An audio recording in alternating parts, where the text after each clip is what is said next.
Hi everyone, today I'm going to be covering general biology and I'm going to be going over,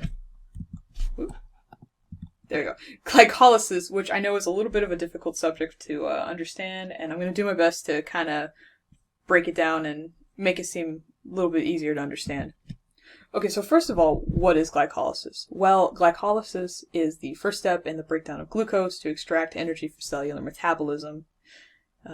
It's very important to it's the breakdown of glucose, really, and it's very important. This is how you get your energy to continue and for your cells to work. It's an anaerobic reaction, which means no oxygen is required, and it occurs in two steps. The energy requiring step, meaning that it takes energy in, and then the energy releasing step. That's the one that finally throws off the ATP molecules and the energy that is required. Okay, so let's just get into it. So what happens in the energy requiring step? Well, glucose is broken down by hexokinase. And as you can see in step 1, ATP molecules are brought in and then ADP comes out. So what happens is the phosphate, ATP donates, I think, a phosphate, and you get ADP. And the phosphate comes here, and you get glucose 6-phosphate. Alright. Okay, so it continues on this way, and then here again, it continues on this way. It goes on like this way for a little bit. You get ATP again here at the phosphofructokinase, and as you can see here, it donates its phosphate, and then ADP comes out. And it's important to also note that in step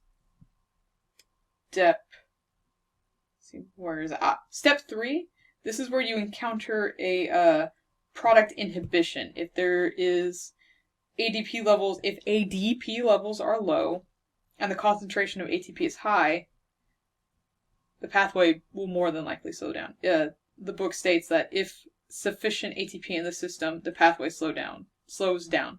So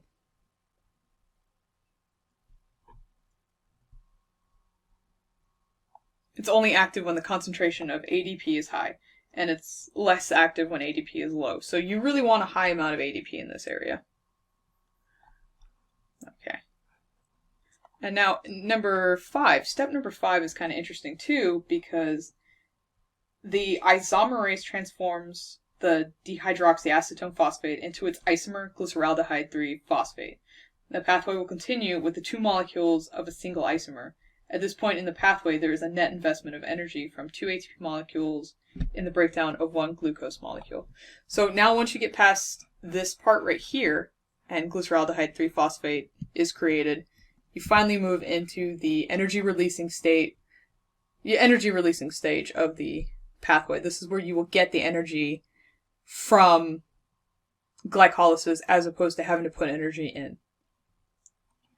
And now, okay, so as you can see in number 6, NAD plus comes in, you have a little phosphate there, and NADH plus hydrogen comes off because it needed the phosphate.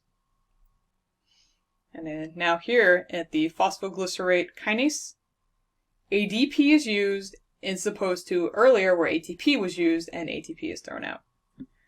Alright. So it continues on that way and you get ATP. Okay, so what do you get from glycolysis? Well, like we said earlier, you start with glucose and you end with 2 pyruvates. You get 4 ATP, however, because you had 2 ATP that needed to be used to even get the whole process started, you only get a net gain of 2 ATP. So the total amount is 4, but you only got 2 in the actuality. And then you ended up getting 2 NADHs out of the whole situation. An important thing to note about glycolysis is that the last step will not occur if pyruvate kinase is not available in sufficient quantities. So let's go back. So if this isn't readily available, if there isn't enough of it, glycolysis just won't. It'll just stop right there. So the entire pathway will proceed, but only 2 ATP molecules will be made in the second half. as opposed to 4 being made. Because remember, you get 2 products. Yeah, because remember, you do get 2 products of everything. You ended up with 1 glucose, but from the 1 glucose you get 2 of everything, essentially. So 4 ATP, 2 NADHs, 2 pyruvates. Now that means pyruvate kinase is a rate-limiting enzyme for glycolysis. So if there's not enough pyruvate kinase, it's going to limit the rate of the enzyme. It's going to just control how fast and what happens in glycolysis. Okay, so what will essentially happen next after you get your pyruvate kinase? Well, if oxygen is available, aerobic respiration will move forward. Pyruvate moves into the mitochondria in eukaryotic cells and then is transformed into acetyl-CoA. Acetyl-CoA, its main job is to its main job and purpose in this whole process is to transport the CoA group to the next stage in glucose catabolism. And then from there, the citric acid cycle occurs where acetyl-CoA is turned into CO2. Okay, well that was a quick rundown of glycolysis. I hope it helped kind of make things a little bit more clear. I hope it made things seem a little bit easier too. I know there's a lot to it. A lot of stuff happens, but I really hope it kind of helped a little bit. All right, thank you.